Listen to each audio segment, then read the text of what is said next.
Morning, everyone. We again live. Me and Yeah, Igor. So yeah, far, I don't remember when was the last time. Maybe it was in 2022, huh? for sure. I think, yeah, first of Yeah. all, I'm back. I think I'm not sure if I was here in 2023, maybe once. Yeah. You Recently, were Alex, once at yeah, least, yeah. maybe once, yeah. Mm-hmm. But recently, Alex Mm-hmm. is doing all the job, all the work. And yeah, It's I a think last pleasure. time, It's a. yeah, okay, yeah. No, it's really a pleasure, yeah, to meet all Mhm. of you guys. And Right. yeah, but Do I we think do we last have time, any full April Fool's joke, or is not ah, ready? we can just close the You stream. should. It will be a nice joke. No? Exactly. I like this See ya. approach. Yeah. Yeah, it will be. So what's this about, Igor? What's we gonna do today? I yeah. Please use me as a tabula rasa today. I am basically very blind in this topic. So yeah, probably I will have some stupid comments and questions. It's okay. It's okay, I guess. Mm-hmm. Yeah, first of all, I think, wait, window, the screen. Yeah, let me start sharing. First of all, yeah, it's super nice to be back with you, Alex. I think last time we've been here together was, I don't even Even with remember Andrew, when. I think. Maybe, Yeah. yeah. So, oh, maybe we were doing some lead code stuff or SQL stuff. That could be, I'm yeah. not even Mm-hmm. sure. Mm-hmm. Yeah. But okay, so today our goal is to again to try to learn deep learning. And no, let me open it. Okay, so I'm currently trying to get into the world of neural nets and educate myself about how is it all going. And I'm starting to code something. And usually people start training their own model from scratch, kind of. So they try to use not all of the recent frameworks that do everything for you, and you kind of try to implement small things yourself. So that's what I would like to do today. Mm-hmm. And the usual task for deep learning, which people usually start with, is this data set of numbers. So it's called MNIST. So that's why you see it's this abbreviation Mm-hmm. in the stream name. So that's just the name Yeah. of the data set, which consists of many handwritten numbers, so from 0 to 9. So here Mm-hmm. you see that the handwriting is a bit different. And the goal of the model, which we're going to train, is to classify between the numbers, so from 0 to 9. So it's Mm-hmm. a multi-class classifier. And this is the Mm-hmm. usual task where people start with when they learn deep learning or neural nets. Yeah. How big is the Yeah, data set, if you know that? I I think we will not we will look at it currently, but as far as I remember, around 50,000 numbers, something like Right. this. Mm-hmm. Yeah, and every number is a small image of 128 by 128 pixels.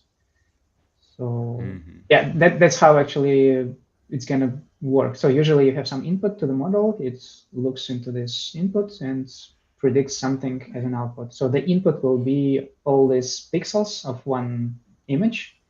Mm-hmm. So 128 times 128. So it's a lot. Mm-hmm. So Mm-hmm. all these pixels they get as an input, then they are multiplied by some weights, matrices, all this stuff, Yeah. which GPUs are currently doing. And then as output, we should have one of 10 classes. So actually 10 probabilities that Mm. this input belongs to one of the classes. Mm. Yeah. Cool. Do we can we visualize it? Are we planning to visualize it somehow? Can we visualize it somehow nicely, or it's yeah? I'm really wondering how.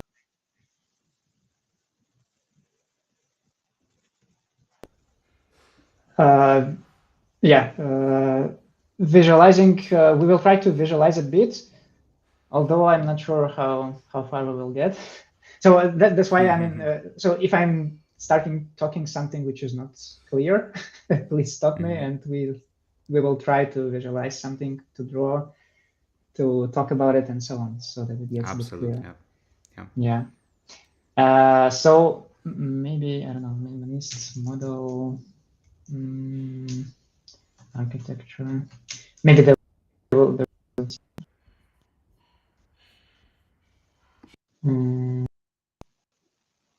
yeah, they're not super straightforward.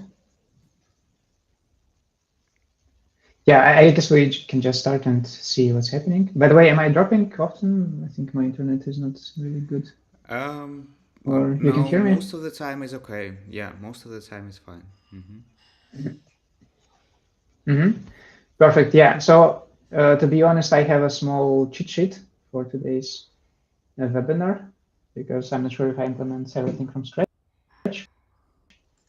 as I'm from time to time look a bit on my cheat sheet. Yeah. Yeah, Why it's called I guess 101? Is it's it not that bad. like a first lesson, sort of? Oh, yeah, what's the name 101 means? 101 usually means, yeah, that it's the first lesson of something, like the first year, the first course. I'm not sure if it's really 101, but I guess that's one of the basic things for deep learning on neural nets, where people start Okay. from. I mean, actually, you know, all this sometimes people start even a bit before of how to calculate the gradients, how to calculate these derivatives. This we won't do today, so we won't calculate derivatives on our own. We'll use already implementations in frameworks. But we're on the next step, which I will walk you through today. Yeah. So yeah, start going. And first of all, yeah, we will need the data, and this MNIST data, it's quite popular, so it's already a part of some frameworks.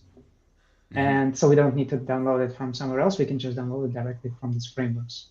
So the framework that we gonna use today is called Pytorch. So Torch is so there are actually, I think, two main frameworks in Python which you use for neural nets.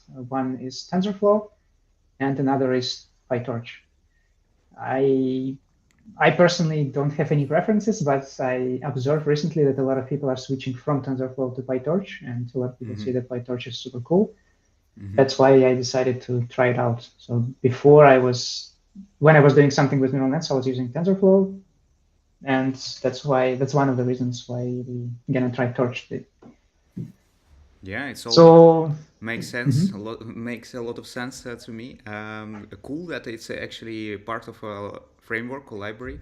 I guess it's stored somewhere in. I doubt it will be actually downloaded when you just import it, right? It will be still stored remotely, most likely, and then it knows a place where to pull it, basically. I would imagine like that. I think it might be even downloaded. Yeah. Okay. Yeah. Yeah. I'm sorry. I'm playing with Windows a bit. Windows. Yeah, with Windows on Windows. Just trying to get back to you. Just 1 second. Yeah, no problem. I thinking. Okay. If there are multiple databases, it will be hard to. Yeah, if you want to download it all in one library, that would be a hell of a memory used already. Yeah, I mean, usually it depends. Yeah, so it's not a big problem. I think 50,000 images of this small size is not a lot. But just one cool thing is that they already have their repositories, and you can just directly download from them. You don't have to browse the internet in search of these datasets. Yeah, very cool. Yeah, so today we're using Google Colab because it's an easy setup. You don't have to do anything. It's already managed, and also they have GPUs. So we go to to hardware settings and change the GPU just for the future. So for now, we don't really care, but then we will multiply a bit of matrices and it will be much faster. So I will just switch to GPU right away. And yeah, so let's Pytorch. So actually, there are a couple of separate libraries. We'll start with Torch Vision. So it is focused on computer vision. Because with neural nets, you can do not only computer vision, but let's say language models and much more. So yeah, we imported this library, and yeah, as a first thing, let's just download the dataset and look a bit at it. So Torch Vision, I think it's datasets and MNIST. Yeah, so there are quite some datasets, and we need this MNIST, and it has some parameters. I think the first one, root, is where we're gonna place it after we download it. So let's just put it to the folder and download. Yeah, actually, this dataset is not downloaded from the internet and puts it. Yeah, download is downloaded. Yeah, I think usually I do download equals true. Actually, I'm not sure what happens if it's false. But let's do it, yeah, and let's call it data MNIST. Yeah, so now, data MNIST, whatever. So now it's downloading, extracting. Yeah, I guess we already we did it. Just we do it to save it to the normal name. And if we try to look at it, we probably won't see anything. Yeah, okay, so it's 60,000 data points. Okay. Yeah, and I think we can try to access one of them. For example, I don't know, 1, 2, 3, 5, 2. Yeah. And yeah, it consists of two objects. The first one is an image. We see it as a weird stuff, and then it's a label. So this image represents the label too. I'm not sure if we are able to see the image. Maybe we are. Yeah. So this is. Let me make it bigger. Nice. Yeah. So that's how it looks, the image, and it has a label which is 2. Yeah. Let me make it a bit. Yeah, very straightforward so far. I mean it's it looks for now just using a set of looks. Yeah, okay, let's go. I can do that if I. Everyone can do it. So there's nothing super fancy. So what we need now, we need to create our data sets that we will use for the training. So usually you have a training data set that you train your model with, and also you have the validation data set where you check how good your model is. So we just create both of them. So it's actually almost the same as we did. Yeah, maybe we can add something like text. Create datasets. Some documentation. So train this. It's almost the same. Let's just add what other parameters we have there. Train, download, transform. That takes. Yeah. So we want to work not with images, but we want to work with vectors, with tensors. And we can already download this data set as tensors, not as images. And for this, there is the parameter transform. And yeah, we have to import another thing. So from import Torch Vision transforms, yeah, ST. So there is a place in this library which has different transformers, and I think one of them is called toTensor, this one. Yeah. Yeah. So we're gonna be getting something like an array, and each array will have some number, right? Like you said, 128 to 128. Basically, that's what we're gonna get instead of image. Yeah, I think so. So let's actually take a look. Okay, so data set transform. Let's again pick any particular one. Mm-hmm. Yeah, and now you see it consists of vectors, so a lot of numbers instead of the image. Mm-hmm. So it's again like the first one is this vector, and the second element it should be just a label. Yeah. Yeah. So yeah. So now we don't have the image, but we just have a vector or a tensor. Ah, oh, I see. Yeah. Yeah, because otherwise we will have to read this image and convert to a Yeah. vector. We Mm-hmm. could do it ourselves, yeah, but we can just download it as vectors directly. What I remember from my Python knowledge, not much Python experience, is that basically all these libraries are very interoperable between each other, right? Like they understand each other's inputs, so you don't have to deal much with these different transforms or maps yourself, right? Just Yeah, actually, like a lot of libraries are built on top of each other. Usually mm-hmm. there is some lowest level library which is used by all the others. Mm-hmm. And yeah, and they are very intercompatible.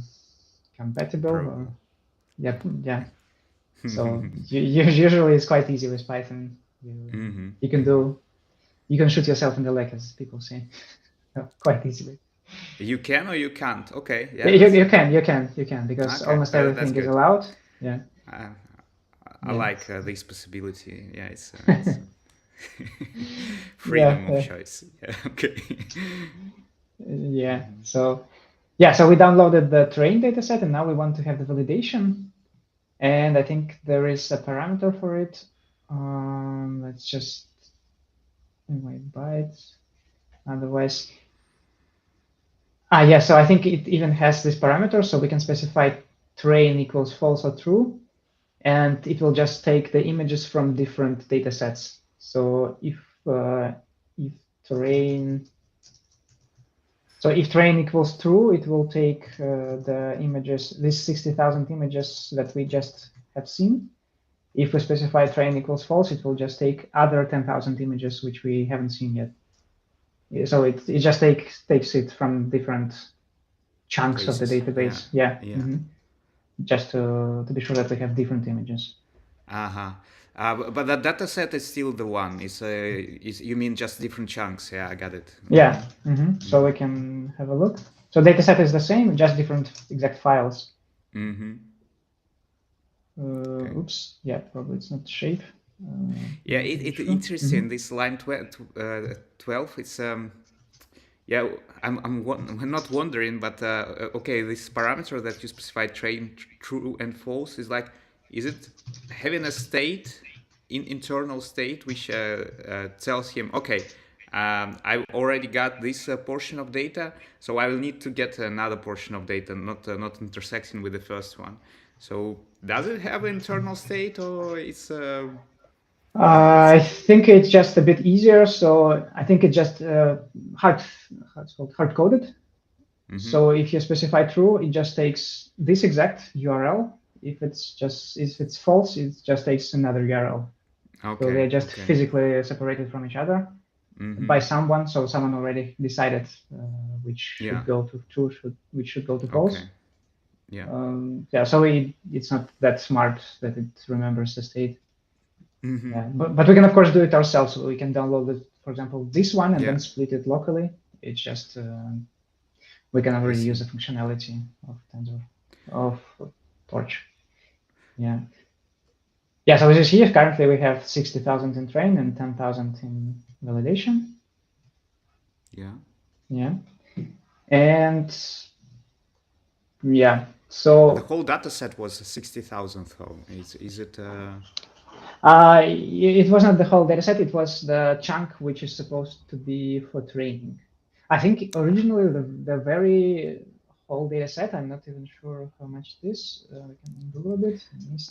It might be that it's a parameter that you specified train true or false is it has a default value and then it was true probably by default.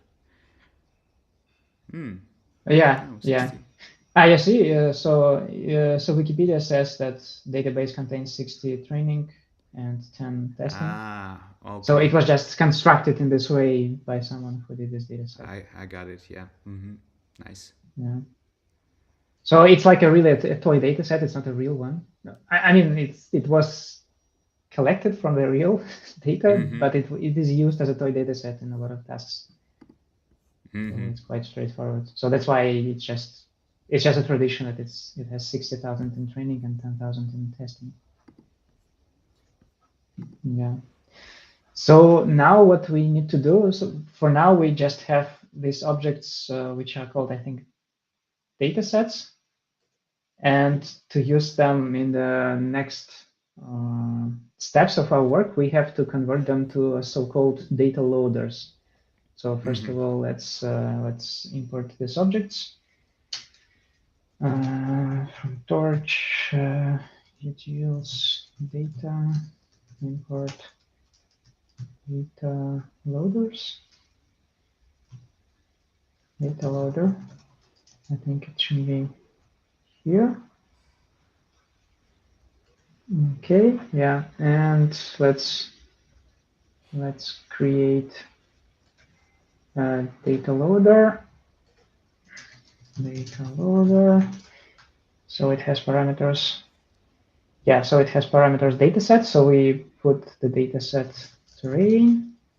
Then it has the batch size. So batch size will specify, let's start with 64. Then it has shuffle, true, and yeah, I guess for now we don't need any other parameters. Is it like an entry point to the deep learning algorithm? Data loader is kind of putting this data inside. Yeah, more or less the same. So here we have just the data. It's kind of a data set, nothing else. But when we will work with neural nets, we will have to use iterations and batches. So usually, how you train your model, you have your data set, and you don't put the whole data set in the model to train, but you take chunks. Like you take 64 images, put them to the model, train it, and then get the next chunk.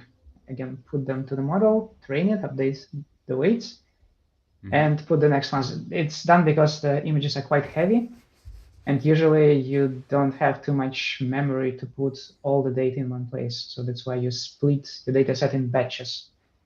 And so here we can start with 128, and that means that at every single step of the training, it will take 128 images from the dataset, train the weights of the model on this small batch, and then go to the next batch. And for this, we need this abstraction of data loader. It's just some construction which connects to the dataset, and it knows that the batch size should be 128. And also you can say that we want to shuffle. That means it will, before taking the batch, it will shuffle all of them and get random 128 images every time. Okay.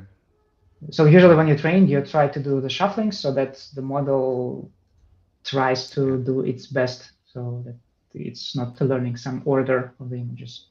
Yeah. And it will iterate through all of them eventually, right? It's still gonna be using all the data in the training data set.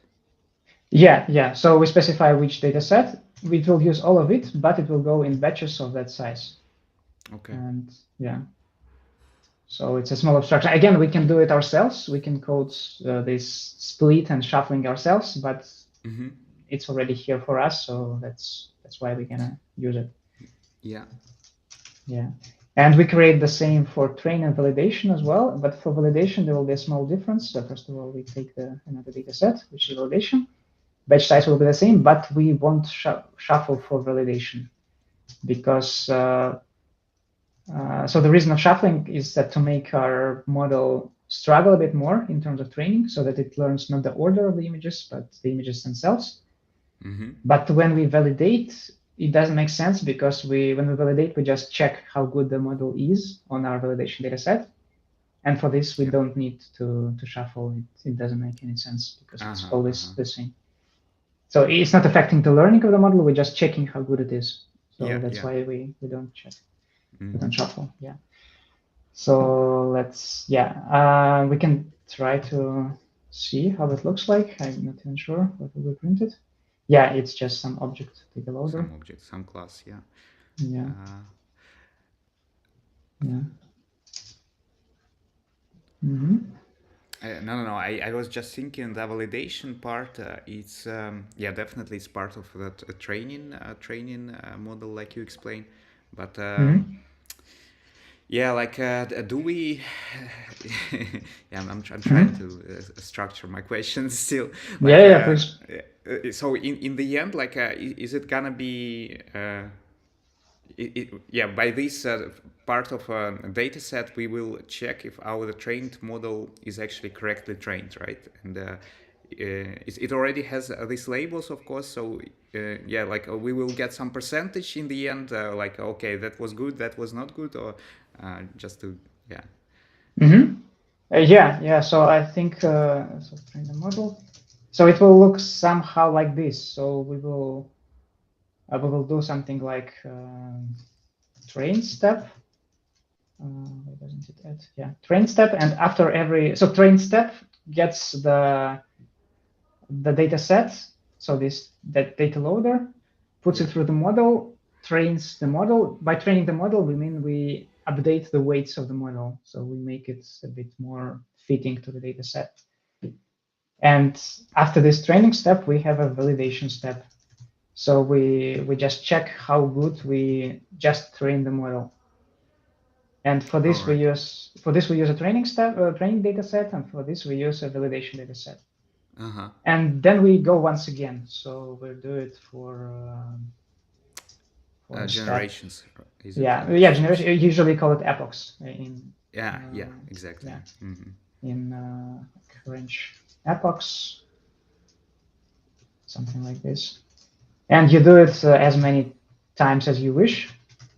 So I think we will start from something. So one epoch means that you go once through the whole data set. So you go once through the whole data set, then you see how you trained it, and then you go again. So that's how we use these two steps. Okay. So now we can create our model. Because now we don't have a model, we will use again Torch for it. So we will just import a bit other library, which is just called Torch.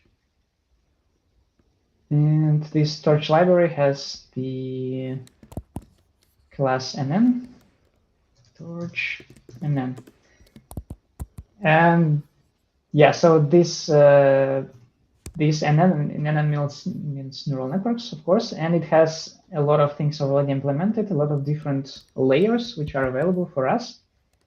And today we will create a very simple model, which creates just which is fully connected.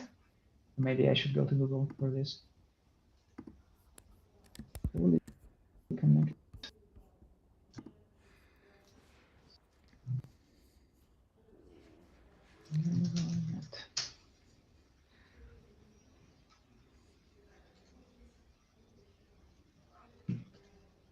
How many models approximately are there in Pytorch library? I think Torch doesn't have models per se. It has just building blocks. So for example, here you see this is the architecture of the quite simple model. So one vertical line, it's called a layer. And Pytorch has this layer as a building block. So you can get it from Pytorch, create one block, then you can create another block, and then you can connect them in a different way. So Pytorch gives us the possibilities to create different layers and connect them in a different way. So by that, you can create any kind of architecture as you want. Yeah. Okay. Yeah. And so this is just the example of the easiest architecture of neural net. It's called the fully connected. That means that every dot is a neuron, kind of, and every neuron is connected to every neuron from the next layer. All right. Yeah. So the information, so it's called fully connected. Everything is connected to everything. It's not very efficient. So usually you don't do in modern architectures. There are some complicated architectures that have less of these errors, but they are more efficient. But we will do just this. So we will create a couple of layers. I think we can go with 3. And the very last layer is a layer that has the amount of nodes equal to the amount of our classes. So we have 10 classes, so 10 different numbers in the dataset. And the last layer just will tell us which class is it likely to be. So it should be 10 elements. Yeah, that's Okay, yeah. For different data sets, is there, I can imagine that if you are more experienced with building your own models, you know how to do that, and then you can do it manually. But if I am quite a newbie to this, can I? Is there any, I don't know, advices, maybe even a pre-configured models that I should be using for any data set, like how by data set to understand what to build, basically what's best to build, what's most efficient to build, or something like that? So first of all, yes, there are pre-trained, already pre-built architectures, and there are libraries where you can get them from. I think from Torch you can also get them. I'm not 100% sure, but there are at least different libraries or packages where you can download them from. And how to define which one to get, it basically depends on the experience, more or less. So it's the same as like what kind of I don't know, programming language to pick for building your service. So you can do it with any kind of programming language, but some language might fit a bit more. So with experience, you know a bit more. For example, if you're doing segmentation task when you want to find some object in the image, usually people use specified architecture which is called UNet, or at least they probably did it before. That's my not updated knowledge. So usually you have classes of tasks like segmentation, classification, I don't know, some I can come up with something else. And for this, for any kind of this task, you usually have specific architectures which you usually use. And I got it. Yeah. So the more you do it, the better you know of how to proceed. Yeah. So this architecture is usually not used anywhere because it's quite simple, it's not very efficient, and also it's quite heavy in terms of calculations. So you need to calculate a lot of things because there are a lot of arrows which connect everything to everything. But we are the beginners, and we want to do it. So sounds good. So this building blocks that I was talking about, there is a linear block. So linear means that that's the easiest layer. We just have a set of these neurons. We don't do anything. They are linear, so there is no specific connections in between of them. And we create a couple of these layers. So every single one has the parameters. I don't know how they called. So in features and out features, that's just the amount of features to get as an input and to put as an output. And the very first layer should be able to receive the data set that we already have. And so we have to specify the size that we already have. And actually, I was wrong. It's not 128, it's just 28. So every small image consists of 28 by 28 pixels. So that's the input size. And the output size could be anything. We can just say 2 to the power of, I don't know, 5. that for now it doesn't really matter a lot. And we can create a couple of these layers. So let's create 3, let's say. So every next layer should be able to receive the amount of features from the previous one. So that's why we have to specify the same as we specified before. And here we can say, I don't know, a different one. And again, here we put the same. And let's say it's the last layer, and the last layer should have 10 because we want 10 outputs. So these intermediate layers, we don't know actually what that means, right? It can be any amount of features produced by this neural network, and yeah, we don't know what that means basically. Mm-hmm. Yeah, it's basically we just put this layer. We can make it as long as we want by specifying this amount of features, and we can put multiple of them merged together or stacked together. So the more we put of them and the longer they are, ideally the better our model will train and the more efficient it will be. But also at the same time, we need to do more calculations. So, yeah. So for now we have only one. So we have one internal layer and 2 layers, which is in the beginning and in the end. So yeah, we could do it like this, like put a lot of layers in the middle. But for the sake of simplicity, we will create only one. Yeah. Yeah. Then the one important thing is after every layer, we have to introduce so-called non-linearity. Because what happens here we get the outputs of one layer and we just send it to the next one.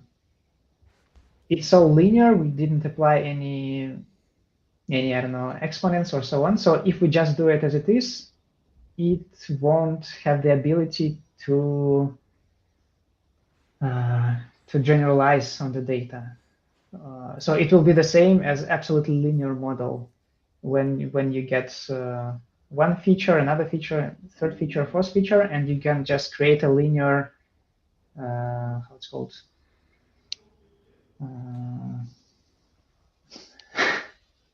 I'm forgetting all the words. Yeah, So, that's fine. Yeah, so in order to do something new with this information, you have to introduce some nonlinearity. So for example, you have a value of 5, and instead of doing something with some linear operation like 5 times 5 multiplied by something plus something, you introduce, for example, an exponent or a logarithm. And this exponent or logarithm introduces some nonlinearity, which kind of breaks the linear dependency between the layers. And that's why you can model almost anything with this structure. So without nonlinearity, you cannot model all the complex I don't know, things in the data. But with nonlinearity, you are able to do it. This is like a scalable matrices, right? Like if you can each element in a matrix you can divide by 5, it would be the same then. Like yeah. Otherwise, you can get this whole big how it's called equation, and without nonlinearity, you can make it from this big. You can put it again back to the very small one, just by multiplying and addition. Okay. And it won't make any sense to add layers because it will. And this non-linearity, is that like you introduce like a randomized connections, or like what is it? This non-linearity in practice?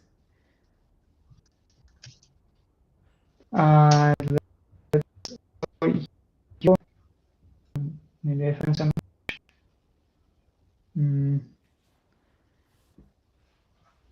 Not really. Is it based on connections between layers, so or is something else? Yeah, it's based on connections. So, for example, close it. So, for example, you get to this one element. So it has 4 inputs. So these 4 layers from this one, from this one, from this one, and from this one. So 4 layers are getting here. Yeah. And what we do first, we multiply every input with its weight, and then we sum them. So in the end, we have some value, which is the sum of this input signals with some weights. And without nonlinearity, we just will send this sum to the next element here. But before sending it, we do like we apply, for example, an exponent function. So first we calculate all this, we sum up all the elements from here, then we put them to the exponent, and only afterwards we send it to the next layers. If it makes sense.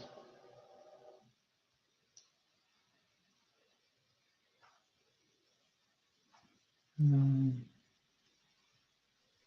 I online? Hello, hello. I think it was on my side. Problem was on my side.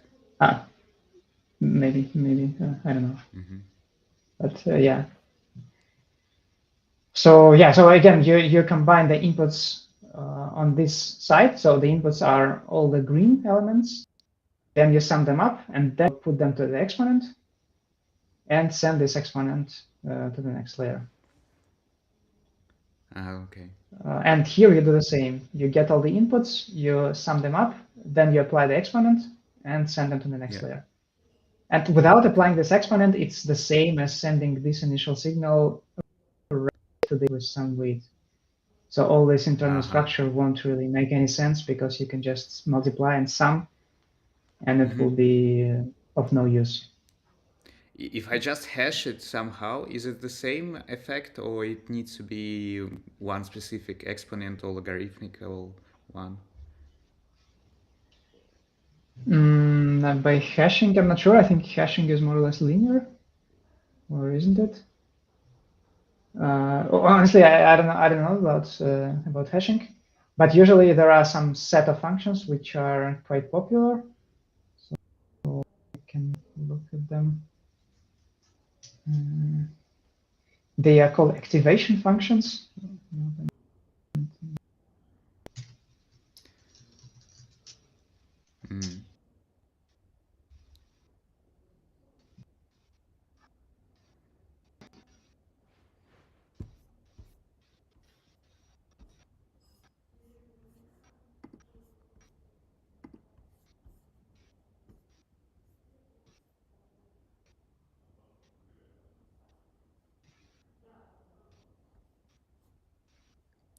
I think this time it's your connection, not mine.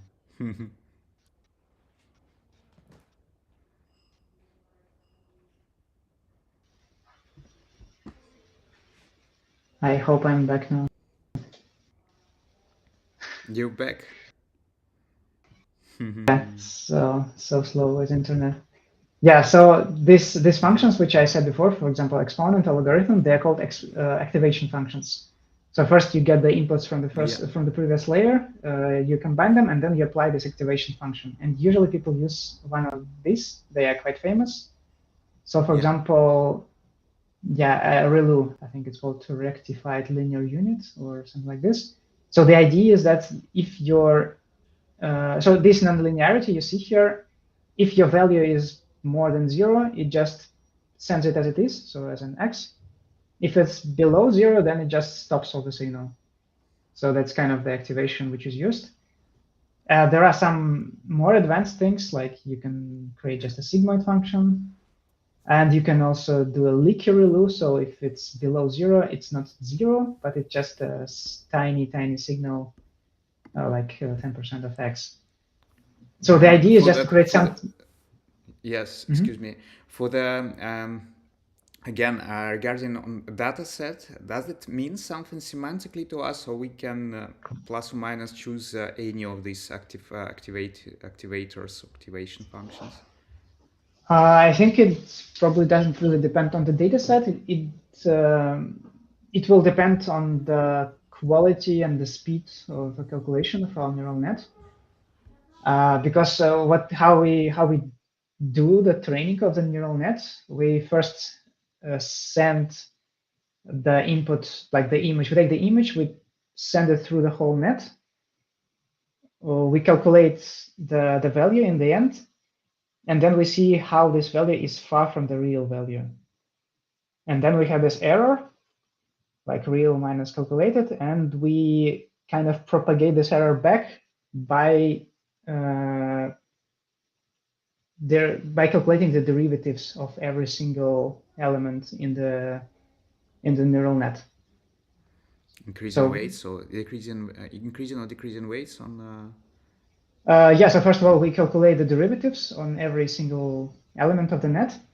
Yeah. And then we will calculate one step. So based on these derivatives, we apply we call it stochastic gradient descent.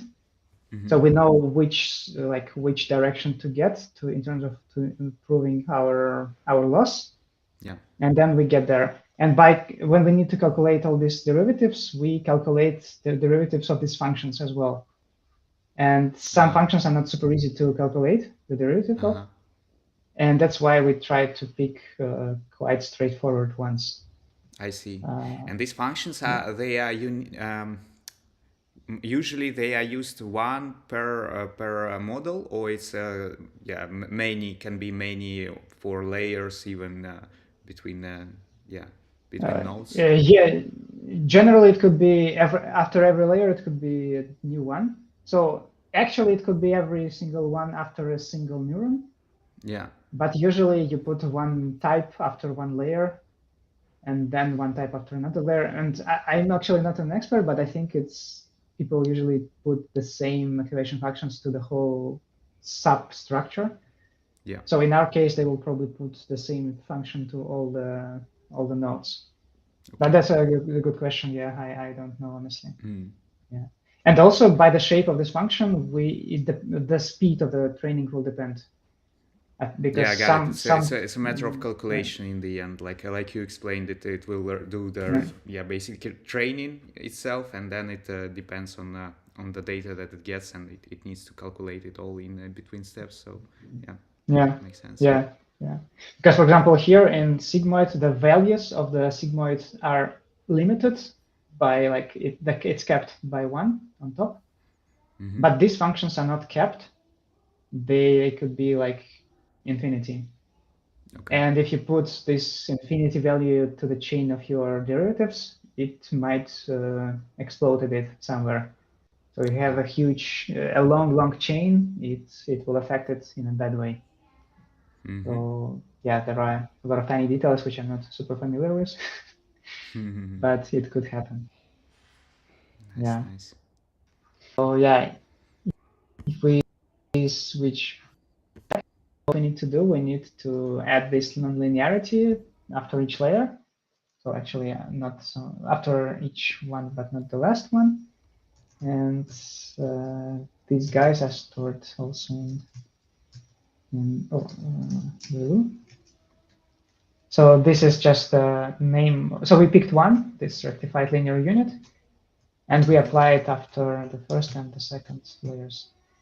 So it's almost everything which we need. Yeah, we only need to do one thing. So currently the input is the image of 28 by 28. So it's kind of a tensor, a 2D tensor. And we just want to flatten it and to create a linear vector.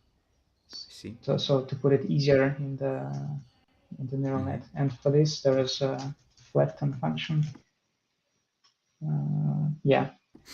So now we just have to combine all these elements into one single net. And for this, again, there is a method or class called sequential. Sequential. So it just literally means that we put everything inside in sequence. So I got it. Yeah. Nothing more than this. Sort of. Yeah. Yeah. And we also have to put commas afterwards. Yeah, don't forget some commas. Yeah. Yeah. So basically, that is our neural net. Oops. One of the easiest, and so we can call it a model. And yeah, let's save it. I'm not even sure if we can observe it. If I click model.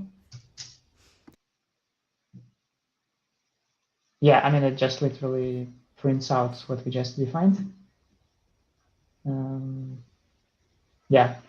So, okay, here we define the model. Now the most kind of important part, we need to train this model. Yeah. Yeah, actually, we don't have too much time. Okay. I'm quite slow for this, so maybe we can. No, it was Yeah. me with my questions. No. But It's super interesting. yeah. Yeah. Yeah, I'm wondering if we just when we do model.start, model.end, where it's gonna be. Yeah, exactly. So if we use some packages that are more high level, we can already do it. We can do something like model fit, and it will work for us. But we just, for the sake of the exercise, we want to implement some of the stages within this fit manually. So that's why we kind of are here. And we can maybe just specify what stages we need. Maybe not implement them today because it's not too much time left. So first of all, this epochs, let's just define the number of epochs somewhere. Let's say we will start with 20 epochs. So one epoch means we go through the whole data set once. Yeah. And then, yeah, what is the whole procedure of what we want to do? We want to, in every epoch, we first of all, yeah, there are two steps, train step and validation step. And what the training step consists of. So first of all, if you remember, we have these batches.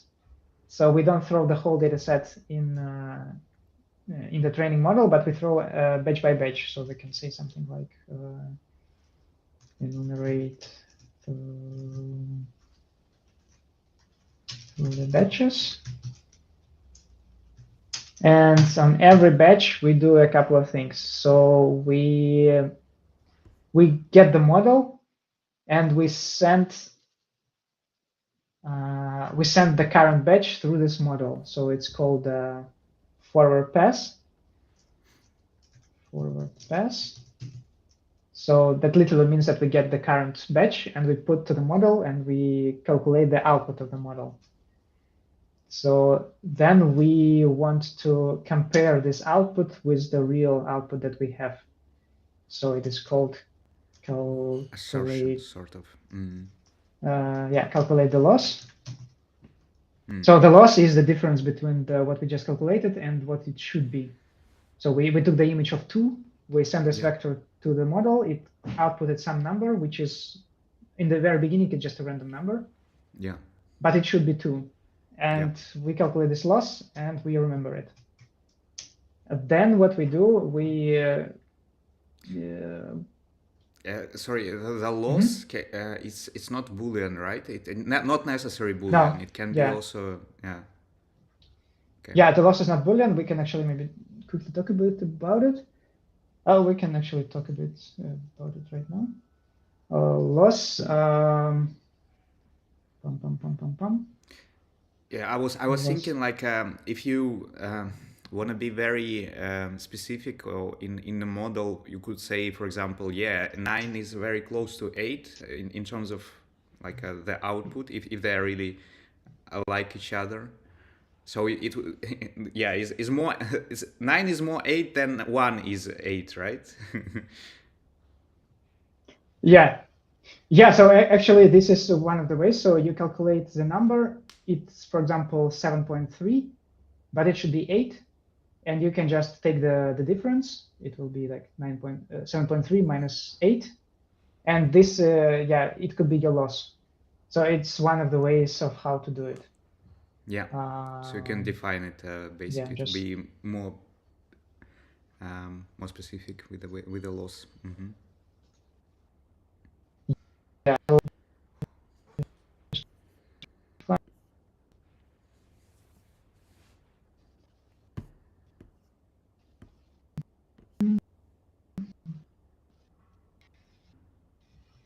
What was functions to use? Okay.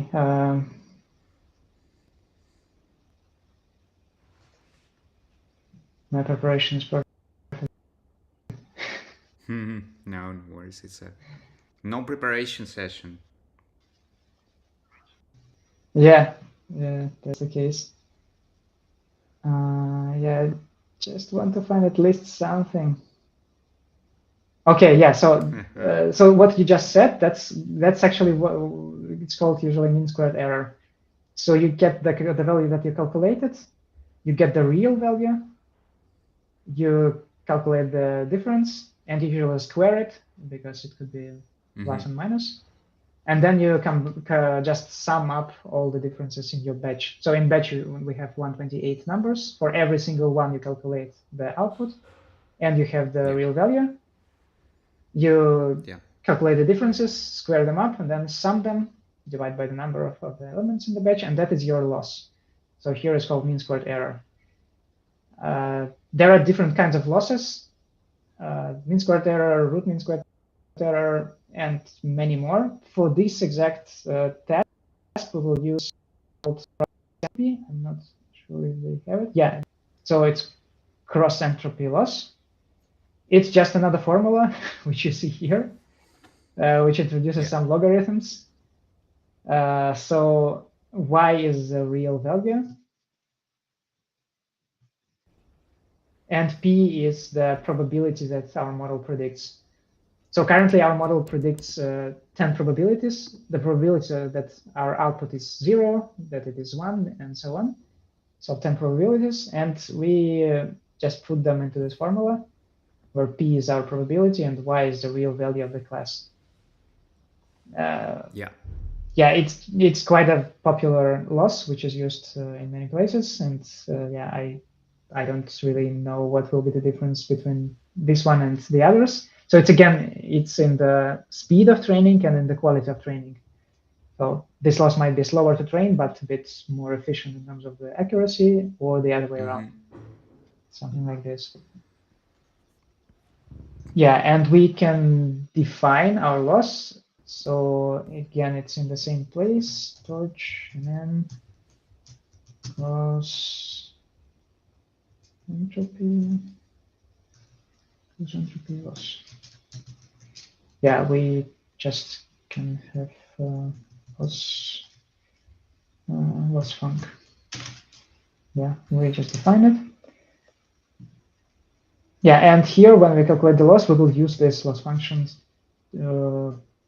Yeah, so after the forward pass, we will have as outputs like the real value y and the calculated output. We can call it, I don't know, one calc. And the calculation will be something like loss function from these values, y and y calc. And by this, we will have the loss. So the loss will tell the model like how far currently are we from good predictions. Yeah. Yeah, and when we know how far we are, we kind of want to propagate this knowledge to the whole neural net and to update all the weights in the neural net. So every single neuron has weights, and we want to update them to be a bit better in terms of predictions. And this is the procedure when you calculate a lot of derivatives, when you go back. And this is called a backpropagation step. So you kind of propagate this loss back. Propagation. Feedback loop. Yeah, in a way, feedback loop. Yeah, so in this moment, all your neural net realizes how far it is currently from the value that we wanted. And usually it's just, we can implement it ourselves, calculate all the derivatives, but we won't do it. We will apply some internal function of this torch, which will do it for us. Yeah, and for now, we just calculated these derivatives with backpropagation and what we want. So we basically, now we know what will be the best way to update our current weights. And now we need to do the updation itself. So we kind of run the optimizer step. Yeah, I think I'm doing a really bad explanation. So, so we have maybe I can open another image.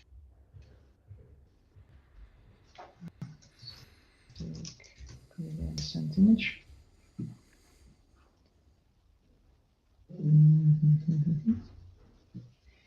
Yeah, so in a way, our loss function is something that we want to be equal to 0.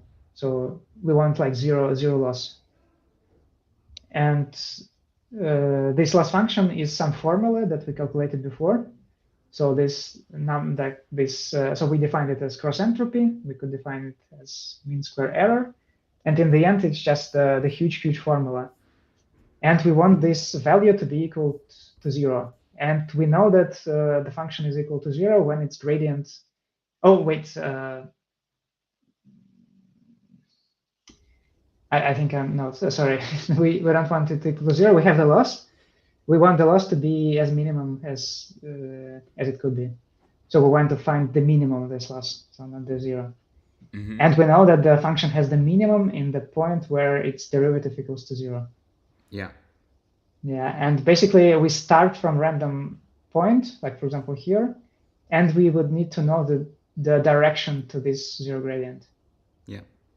And that is our backpropagation step. So we calculate all these tiny derivatives, and these derivatives show us the direction to the 0 derivative. So backpropagation calculates this direction, and then we have to go into this direction to do this step. So that is what we do by the optimizer step. And these steps could be of different size, as you see. So it's another parameter. So we can go like this, but we could also go at once bam, like this, and stuck to the bad place. So that's why it's another parameter which is really important in the training. Yeah, and for this actually we also won't. So this optimizer, it's another part, and we won't write it ourselves. We just import them from existing ones. So the very famous optimizer is called Adam. I don't remember how it's deciphered. Some adaptive something. And so it's called optimizer. And we need to pass some parameters. We need to tell it what to optimize and what to optimize the parameters of our model. So all the weights that this model has. And we specify the learning rate. So the learning rate is the speed of how we go down in this direction. So the more the learning rate, the longer or the harder we go to into this direction. Yeah. Yeah, I guess we should just stop here because How far are we from running it all? Like, is it? Let's see, quite far. So we need to first of all define all the steps that we want here, and then we have to code them, and then we have to run the training itself. So okay. Yeah, probably it would take 40 minutes or an hour more. Nice. Would be nice to have it maybe one of the next Saturdays. So. Yeah, would be nice. Yeah, I thought that I can do it faster, but I miss so many things when I try to explain them. It takes a lot of time. And I was training my neural network and asking a lot of questions to feed my to optimize my loss my function. layers. My loss function. Yeah, the weights. Yeah, awesome. Yeah, thanks a lot for the questions. It also makes sense for me too, because when you ask them, I'm thinking how to explain. And it makes it, thanks a lot. It was a really cool explanation, actually. I did these sort of trainings myself, but it's nice to remember this all, and the explanation is really awesome, Igor. So thanks again. We wish everyone, and especially our followers, the best Saturday, best weekend. And please follow us, share our channel link, You can also put some thumbs up on the video, and yeah, have a great day. Yeah, yeah, and join our community, XTechnology.